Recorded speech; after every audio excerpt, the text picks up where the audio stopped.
Nous allons provoquer l'effondrement de l'économie russe. Ce sont les mots aujourd'hui de Bruno Le Maire pour le ministre de l'économie.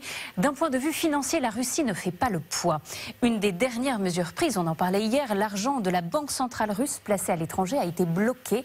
Alors quelles sont concrètement les premières conséquences de ces sanctions économiques? Comment réagit Moscou? La Chine va-t-elle aider Vladimir Poutine? Ce soir, c'est Vicky Bogart qui nous répond. Première question, Vicky, quelles sont les premières conséquences de ces sanctions? La Russie est plongée dans une grave crise financière. Signe de la perte de confiance, les files d'attente devant les distributeurs ou les bureaux de change à Moscou s'allongent car tout le monde veut récupérer ses économies.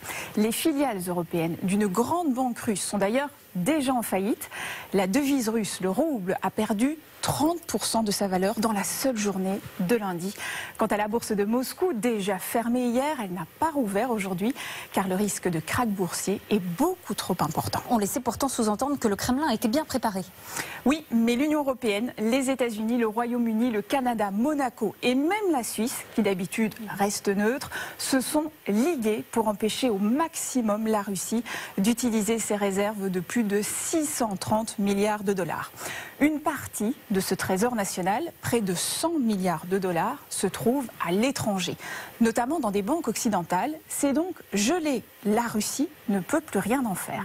Ensuite, il y a ce que l'on appelle l'arme nucléaire financière, l'exclusion des banques russes de la messagerie SWIFT qui organise des transactions financières dans le monde entier. Il n'y a plus aucune banque occidentale qui accepte de collaborer ou de prêter de l'argent à la Banque centrale de Russie.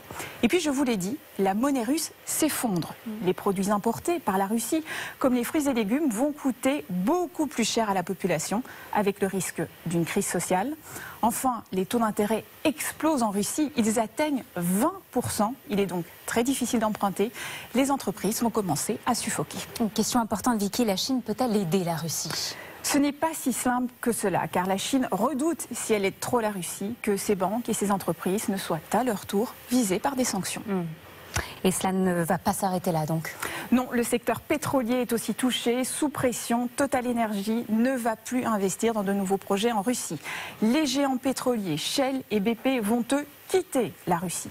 Quant au Canada, il a décidé d'interdire les importations de pétrole russe. Et les propos de Bruno Le Maire n'ont pas du tout plu à l'ancien président russe Medvedev qui a menacé la France de guerre réelle. De son côté, le ministre de l'économie français est finalement revenu sur sa déclaration.